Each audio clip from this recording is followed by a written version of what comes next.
Hello everyone, আজকে আমরা নেক্সট.জেএস এর ডাইনামিক রাউটিং সম্পর্কে জানার চেষ্টা করব। তো ডাইনামিক রাউটিং কি বা কিভাবে এটা কাজ করে, আশা করি আমরা অলরেডি অনেক প্রজেক্ট এটা ইউজ করেছি। তো বেসিক বিষয় যেটা হচ্ছে যে দেখা যাচ্ছে আমাদের একটা ব্লগ আছে, ঠিক আছে, এই যে সিম্পল একটা ব্লগ রাউট, ঠিক আছে, ব্লগ রাউটে আমরা গেলাম, হিট করলাম। তো এই ব্লগের মধ্যেই তো আবার বিভিন্ন প্রকার ব্লগ থাকতে পারে, রাইট? তো সেটাকে আমরা কিভাবে দেখাতে পারি, তো সিম্পলি আমি এভাবে চেষ্টা করি যে জেসন প্লেসহোল্ডারের ফ্রি এপিআই দিয়ে আমি এটা দেখার চেষ্টা করতেছি, ফেক এপিআই। তো প্রথমে আমরা এখানে গেলাম, অনেক ইউজার পেলাম, ঠিক আছে। এবার আমি চাচ্ছি এই ইউজারের যে কোনো একটাতে দিলে আমি যে কোনো একটা ইউজার সম্পর্কে খুব ভালো সম্পর্কে জানার চেষ্টা করব। টু, এবার কিন্তু আমরা 2 নাম্বার ইউজার সম্পর্কে এটা জানাবে, ঠিক আছে। তো আমি নিজে থেকে কিছু তৈরি করে রেখেছি আগে এটা করার জন্য। তো পোস্ট, ঠিক আছে, আমি যাই আমার এটা অ্যাপ্লিকেশনে, প্রথমে আমার ডেজি ইউআই দিয়ে আমি একটা নেম বার তৈরি করে রাখছি, আর নিচে একটা ফুটার দিছি। আর এটা হচ্ছে আমাদের হোম পেজ, ওকে। তো আমি যাই, দেখি পোস্টস রাউটে গেলাম। তো এখানে আসলে অনেকগুলো আমার পোস্ট দেখাবে। তো এই পোস্ট থেকে আমি চাচ্ছি লোড হতে সময় নিচ্ছে, হ্যাঁ নিছে। তো দেখা যাচ্ছে এই একটা পোস্টে অনেকগুলা পোস্ট। এবার আমি চাচ্ছি যে কোনো একটা পোস্টের ডিটেলস সম্পর্কে জানতে। তো এখানে পোস্ট আছে অনেকগুলা, এই পোস্টের থেকে আমরা নির্দিষ্ট কোনো পোস্ট সম্পর্কে ডিটেলস জানতে চাচ্ছি, সেক্ষেত্রে আমি ডাইনামিক রাউট ইউজ করতে পারবো। দেখি আমি যদি এখানে সি ডিটেলসে ক্লিক করি, আমি যদি নিচের দিকে তাকাই তাহলে আমি দেখতে পাচ্ছি লোকাল হোস্ট 3000/post/1, অর্থাৎ 1 নাম্বার আইডি, এটার আইডি 2 নাম্বার আইডি সম্পর্কে দেখাবে। তো আমি ক্লিক করি, সি ডিটেলসে ক্লিক করেছি, আমার একটু সময় নিচ্ছে কারণ আমরা জানি নেক্সট কিন্তু একটু সময় লাগে। তো হ্যাঁ, আমার কিন্তু সব এসে গেছে, নো ডিটেলস অ্যাবাউট 2, অর্থাৎ 2 নাম্বার পোস্ট সম্পর্কে জানাচ্ছে, ওকে। তো আমি এই জিনিসটাই ডাইনামিক ভাবে করতেছি। তো আমি যদি চাই কিভাবে এটা করতে পারি, আমরা প্রথমে এই ডকুমেন্টেশনে যাব। তো ডকুমেন্টেশনে আসলে এই ব্যাপারে খুব সুন্দরভাবে দেয়া আছে, ঠিক আছে। তো ডাইনামিক রাউট তৈরি করতে হলে আমাদের একটা স্কোয়ার ব্রাকেটস এর মাধ্যমে এটাকে র্যাপ করতে হবে। তো এখানে দেশে সেগমেন্ট নেম আমরা কি নামে এটা দেব। তো আমরা আইডি দিতে পারি, স্লাক দিতে পারি, প্রোডাক্ট আইডি দিতে পারি, ইউজার আইডি দিতে পারি আমাদের ইচ্ছা অনুযায়ী। তারপরে আমরা এই আইডি গুলা আমরা এই যে এখানে যেটা করছিলাম, যে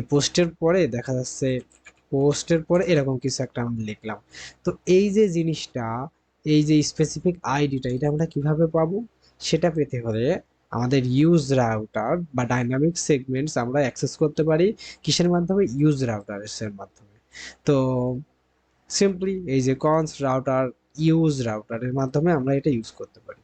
তো আমাদের রাউটটা আমরা কিভাবে সেট করব, প্রথমে পেজেস এর মধ্যে একটা কি আছে, আমাদের ব্লগ আছে, ব্লগের মধ্যে ডাইনামিক ব্লগের জন্য এখানে স্লাগ দিছে, ঠিক আছে। তো এভাবে আমরা করতে পারি, ঠিক আছে।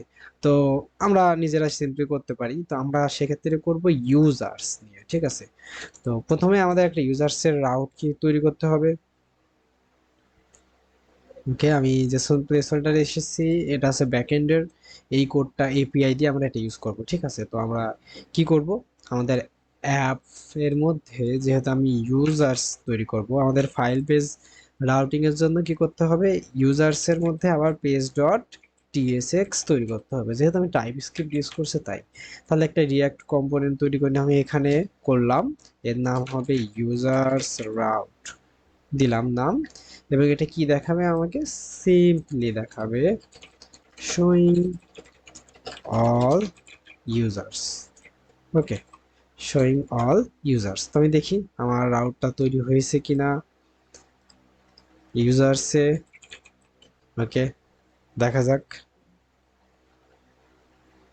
এই যে শোয়িং অল ইউজার্স, ওকে, তার মানে এখানে রাউটটা তৈরি হয়েছে। তো আমি এখানে চাই আমার সকল ইউজার্সকে দেখাবে। তো আমার ইউজার্সের যে এপিআই আছে এটাকে আমরা ফেস করব, ঠিক আছে। দেখা যাচ্ছে আমি ফেস করবো কিভাবে জানি না, তাহলে আমি লিখলাম ফেস ইন নেক্সট। তো এখানে গেলে কিন্তু ক্লিয়ারলি বলে দেবে যে বিষয়টা খুবই সিম্পলি আমরা করতে পারি, যে অ্যাসিনক্রনাস ভাবে করতে পারি এইভাবে। তো আমরা একদম দেখে দেখে সেভাবে আমরা করতে পারি, তো সেভাবেই করি আমরা। তো প্রথমে ফাংশনটাকে কি করেছে, অ্যাসিং ফাংশন করেছে, ওকে, আমরাও এটা করে ফেলি। অ্যাসিং ফাংশন তারপরে const data equal to await phase, আমরা কিন্তু দেখে দেখে করছি। তারপরে আমাদের যে আছে সেটা যেখান থেকে আমরা করতে চাই সেটাকে আমরা পেস্ট করে ফেললাম, ওকে করলাম। তারপরে এটাকে res.json করতে হবে, তাই তো? তাহলে লেট পোস্ট, তো আমরা এখানে কি করতেছি, আমরা ইউজার করতেছি, ঠিক আছে? তাই আমরা নামটা দেবো ইউজার, কি দিব, ইউজার্স, সিম্পল, হয়ে গেল। তো দেখি তো আমাদের কিছু এসেছে কি না ইউজার্সে, কনসোল লগ ইউজার্স, ঠিক আছে। তো এখানে আমাদের কনস্ট ইউজ করতে বলছে, আমরা ইউজ করে ফেললাম, ওকে। তো এই যে আমরা জানি, দেখেন সব ইউজার কিন্তু এখানে চলে এসেছে। তো আমরা এটা এখানে কিন্তু কনসোলে না এসে এখানে কেন এসেছে, টার্মিনালে কেন আসলো? এর কারণ হচ্ছে নেক্সট.জেএস বাই ডিফল্ট সার্ভার কম্পোনেন্ট, এটা কিন্তু ক্লায়েন্ট কম্পোনেন্ট না। তো আমরা এই বিষয় নিয়ে অবশ্যই সামনে জানবো। তো কয়জন ইউজার হলো আমরা এটা কিন্তু দেখতে পারি, এটা একটা অ্যারে অফ অবজেক্ট। তাহলে আমরা কি করতে পারি, ইউজার্স ডট লেংথ আমরা দেখতেই পারি যেহেতু এটা একটা অ্যারে। দেখি আমাদের এই যে শোয়িং অল ইউজার 10, তো আমরা এটা একটা কার্ড দিয়ে সবাইকে দেখাই দিই ইউজারকে, ওকে। তাহলে কিভাবে কার্ডটা আমরা পেতে পারি, ডেইজি ইউআই তে যাব, আমরা কার্ডে আসব, কার্ড লিখে সার্চ দিলাম, সিম্পল আমাদের কোনো কনসেপ্ট বোঝার জন্য জাস্ট লাগবে, এছাড়া কিছু না। তো আমরা এবার কিভাবে এটা দেখাবো, খুবই সহজ হিসাব, এখানে একটা ডিজাইনটা দিয়ে দিলে আমার মনে হয় বেটার হবে। ক্লাস নেম টেক্সট 3 এক্সেল, ওকে, টেক্সট সেন্টার। এবার আমাদের কাজ হবে কি, এই যে ইউজার্স এর মধ্যে অ্যারের মধ্যে আমাদের এক একটা ইউজার আছে, তো আমরা একটা ম্যাপ করব, ম্যাপ করে ইটারেট করব অ্যারের প্রতিটা এলিমেন্টের উপরে, এবং সেগুলো অনুযায়ী আমরা কার্ডে ডাটাগুলো দেখাবো। কিভাবে করতে পারি, ইউজার্স ডট ম্যাপ, তো প্রতিটা ইউজার থেকে আমরা একটা করে ইউজার পাবো, এবং এই প্রতিটা ইউজার কি করবে আমাদের, এই যে ইরর দিচ্ছে কারণ আমরা কি মিস করেছি, এখনো কি দিই নাই, ঠিক আছে? আমাদের একটা কি দিতে হবে, কি কি আছে দেখি, আমাদের আইডি কিন্তু আছে। তো এই কিটা কেন দেয়া হয়, আমরা কিন্তু রিয়াক্ট অলরেডি জানি, রিয়াক্ট যখন রিরেন্ডার করে যাতে অপটিমাইজ ভাবে রিরেন্ডার করতে পারে, সেই জন্য আমরা এই কিটা ইউজ করি। তো আমাদের নেক্সট বলছে যে এখানে তুমি এইসব ঝামেলা বাদ দিয়ে ইমেজ প্রপার্টি ইউজ করো, তো আমরা আপাতত দেখি সব ঠিকঠাক আছে কিনা। এই যে সবগুলো কিন্তু আসতেছে, হ্যাঁ, তার মানে আমরা সবগুলো ইউজার থেকে নিচ্ছি। তো আমরা আপাতত চাচ্ছি না এখানে কোনো ইমেজ রাখতে, রাখলাম না। আমাদের কি কি আছে দেখি, আমাদের নেম আছে, ইউজার নেম আছে, আমরা নেম ইউজার নেম নিয়ে নিই।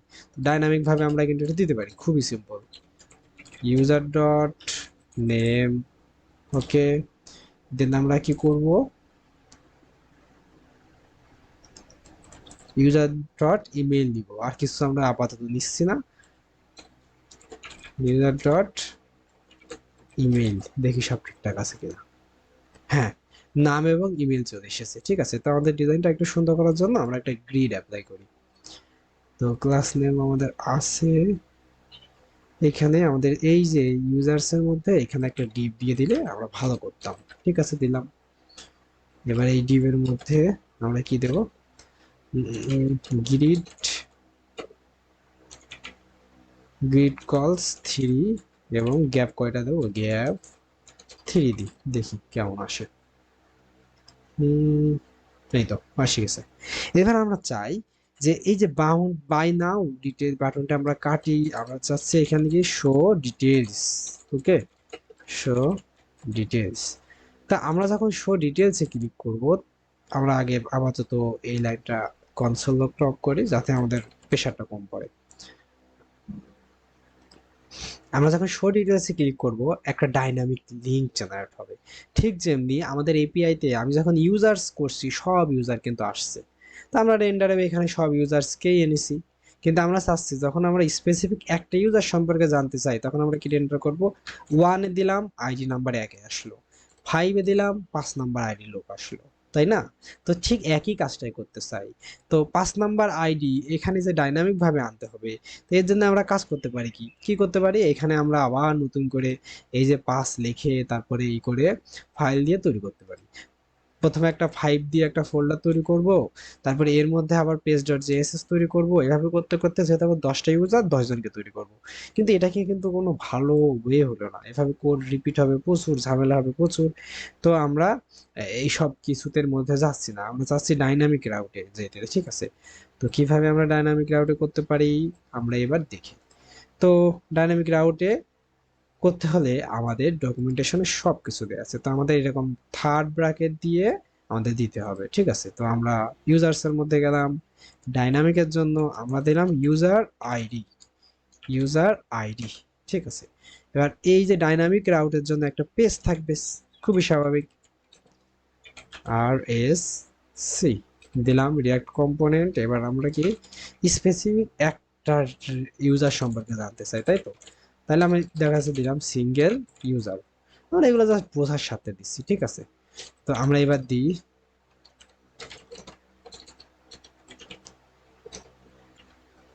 Class name text 5 excel details about the user, এখানে আমরা পরে দিচ্ছি আইডি দিব, তো দেখি তো আসে কিনা। তো আগে যদি আমরা এই করতাম ইউজার্সে দিয়ে, এবার আমি 2 এ চলে যাই, এখানে না দিয়ে আমি শো ডিটেলসে দিলে কিন্তু কিছু আসছে না, ঠিক আছে 2 এ গেলাম, দেখি হোক হোক। Show details about the user, আমি যদি 3 নাম্বার রাউটে যাই 4 নাম্বারে যাই, শো ডিটেলস দ্য ইউজার দেখাবে, ঠিক আছে? তো এই চার যে একটা আইডি, এটাকে আমাদের ধরতে হবে না? এটা ধরে 4 নাম্বার আইডি যেটা আছে সেই আইডি অনুযায়ী তো আমাদের সবকিছু ডাটা লোড করতে হবে, তাহলে চার এই আইডি কিভাবে আমি ধরবো এটাকে? খুব সিম্পল, আমাদের কিন্তু ডকুমেন্টেশনে খুব ভালো করে বলে দেওয়া আছে, তুমি চাইলে ইউজ রাউটার ইউজ করতে পারো, কনস রাউটার ইউজ রাউটার, ঠিক আছে? ওকে, আবার আমি চাইলে কিন্তু প্যারামস ইউজ করতে পারি, ঠিক আছে? সিম্পল, আমি যেভাবে চাই সেভাবে ইউজ করতে পারি। তো দেখা যাচ্ছে ডাইনামিক রাউটার এর ক্ষেত্রে আমি পরের পেজে যাই, কি বলছে ওরা সেটা আমি দেখার চেষ্টা করি। পোস্ট, আমি দেখা যাচ্ছে প্যারামস ইউজ করলাম, প্যারামস, এই যে প্যারামস এর মধ্যে আমি এই 4 নাম্বারটা পাবো, প্যারামস ডট, তারপরে আমি যেই নাম দিয়েছি, যেই নাম দিয়েছি কি নাম দিয়েছি ইউজার আইডিতে, তো ঠিক আছে আমি দেখি const user ID equal to params dot user ID. তো আমি ঠিক আছে এখানে ইউজার আইডি নাম দিয়ে শুধু আইডি নাম দিলাম, আমি দেখি কনসোল লক করে দেখি আমি ঠিকঠাক পাই। তো আমরা অ্যাসিং ফাংশন করেছি, তাই আমরা কি করব, কনস্ট ইউজার আইডি পাবো, ডিস্ট্রাকচার করে নিচ্ছি এ ওয়েট কই থেকে, প্যারামস থেকে, রাইট? শিট, প্যারামস থেকে। তো ইউজার আইডিতে আমরা দিই ইউজার আইডি, ওকে ইউজার আইডি দিলাম। তো এবার দেখি সব ঠিকঠাক আছে কিনা আমাদের, হ্যাঁ আমরা 4-এ গেলে 4 নাম্বার পাচ্ছি, আমরা যদি 6-এ যাই 6 নাম্বার ইউজার পাচ্ছি, তার মানে এই যে ডিটেইলস পেজটা এটা কিন্তু সবার জন্যই কাজ করছে, রাইট? এটা শুধুমাত্র যে একজনের জন্য কাজ করছে তা না, কিন্তু মাঝের যে কন্টেন্ট যেমন 6, এখানে যদি আমি দিই 7, 7 নাম্বার আইডি ভিত্তিতে আসছে, তো এই কন্টেন্টটা কিন্তু চেঞ্জ হচ্ছে, তার মানে আমরা ইচ্ছা করলে ডাইনামিক্যালি এখানে কন্টেন্ট জেনারেট করতে পারি। দেখেছি আমরা একটা এপিআই আসছিল, যে এপিআইতে আমরা পাসে বললে 5 নাম্বারের স্পেসিফিক ডিটেলস দিচ্ছিল, আমরা 7 নাম্বার বললে 7 নাম্বার ইউজারের স্পেসিফিক ডিটেলস দিচ্ছিল। তো আমরা এখানে যেহেতু আইডি জানি, তো আমরা সেই হিসেবে এই ডাটাকে কিন্তু ফেস করতে পারবো। তো তার আগে আমরা নিশ্চয়ই চাইবো না যে এইভাবে 1-এ, তারপরে আমাদের ইচ্ছা যখন হলো আমরা 2-এ, তারপর ইচ্ছা হলো যখন আমরা 3 নাম্বারে ক্লিক করে করে ডাটা শো করি, না, আমরা চাই যে ইউজার্সের মধ্যে এই যে ইউ শো ডিটেলস যেখানে আছে, শো ডিটেলসে ক্লিক করলে আমরা সেই আইডি অনুযায়ী আমরা যাবে। তো আমরা দেখি শো ডিটেলস পেজটাকে কিভাবে কি করতে পারি। তো এখানে আছে শো ডিটেলস, রাইট? তো আমরা চাই এটা একটা লিঙ্ক হোক, রাইট? আমরা লিঙ্কটাকে নেক্সট থেকে কিন্তু নিতে পারি, LINK আমরা যদি লিঙ্ক কি করি, এই যে 2 নম্বরে দেখছি যে নেক্সট লিঙ্ক থেকে আমাদের আসছে।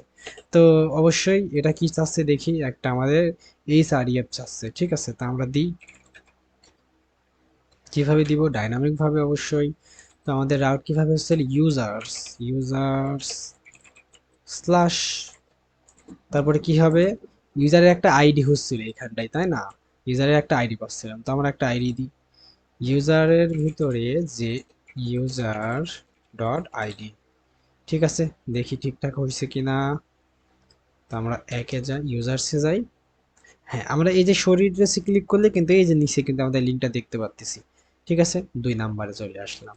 এবার আমরা যে 10 নম্বরের ইউজারকে ক্লিক করি, নিচে আমরা দেখতে পাচ্ছি লোকাল হোস্ট 3000 ইউজার স্ল্যাশ 10, অর্থাৎ 10 নম্বরের ইউজারেরটা আমরা দেখতে পাচ্ছি। তার মানে আমরা অলরেডি ডাইনামিক রাউট কিন্তু তৈরি করে ফেলেছি। তো ঠিক আছে, এই যে ডিটেলস অ্যাবাউট দ্য ইউজার পাচ্ছি, তো আমরা চাই স্পেসিফিক ভাবে এক একটা ইউজারের জন্য এক এক রকম ডাটা দেখাতে, সেটাকে করতে পারবো? হ্যাঁ, সেটাও পারবো, কারণ আমাদের এখানে এপিআই তে, যদিও এটা ফেক এপিআই, তারপরে আমরা এপিআই এর মাধ্যমে এই যে এখানটায় এপিআই তে যদি আমি পাসে দিই, 4 নম্বরের রাউটার সম্পর্কে কিন্তু 4 নম্বর ইউজার সম্পর্কে ডিটেলস দিচ্ছে, তো আমরা সেটাই করি। তো আমরা জানি ডাইনামিক ভাবে তৈরি করেছি এইখানটায়, এটা হচ্ছে সিঙ্গেল ইউজার এর পেজ, এখানে ডিটেলস দেখাবে। তো আমরা আবার এখানে কি করব, ডেটা লোড করব স্পেসিফিক ইউজারের জন্য, ফেস করব। তো ফেস কিভাবে করে, আমরা আবার সার্চ দিই ফেস ডাটা ইন নেক্সট জেস, এই যে আমাদের কিন্তু চলে আসছে। আমরা এটা দেখে দেখে জাস্ট বসায় দেবো, ঠিক আছে? কনস ডাটা, যা দিছে তাই ডাটা। তো এখানে এই জিনিসটা হবে ডাইনামিক, ডাইনামিকের জন্য আমাদের এই যে এটা ব্যবহার করতে হবে। আমাদের লিঙ্কটা কি, এই যে লিঙ্কটা আমরা কপি করলাম এপিআই লিঙ্ক, কিন্তু এই যে এখানে কি ফোর আমি সরাসরি দিয়ে দেবো? না, আমি ফোর সরাসরি দিব না, এই ফোরটা হবে ডাইনামিক। এটা কই থেকে পাবো? ইউজার আইডি থেকে। ইউজার আইডি অনুযায়ী ডেটাই করো। তারপরে কি করতে হয়, আমরা কিন্তু জানি ডাটা জেসনে কনভার্ট করতে হয়।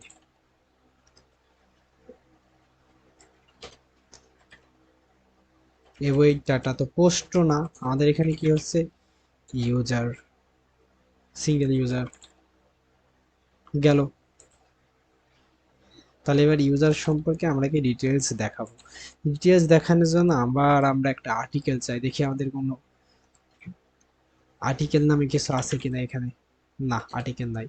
তো আমরা ফটো বাদে একটা কার্ড চাই, ঠিক আছে? হুম, এই কার্ডটা খারাপ হবে না, নিয়ে নিলাম। এই কার্ডটাই কি দেখাবে, ডিটেলস দেখাবে। ওকে, হেয়ারস দ্য কার্ড। বাই নাও টাই নাও কিছু থাকবে না এই কার্ডে, ইউজার সম্পর্কে ডিটেলস দেখাবে। তো টাইটেলে কি থাকবে, অবশ্যই ইউজারের নাম, ইউজার ডট নেম। ওকে, তো আর কি কি আছে ডিটেলসে, ইউজার নেম, আমরা অ্যাড্রেসের মধ্যে স্টেটও দেখাতে চাই, ঠিক আছে? এখানে ধরলাম আমরা আমরা ডিজাইন নিয়ে অত টেনশন করতেছি না, কোনো রকম আমাদের চললেই হলো।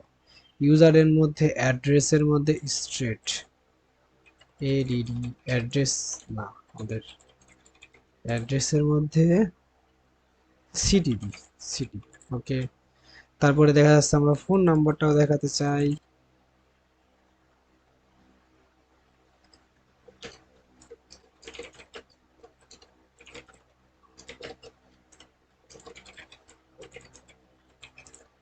হ্যাঁ, আমরা ইচ্ছা করলে কিন্তু ডিস্ট্রাকচার করে নিতে পারতাম।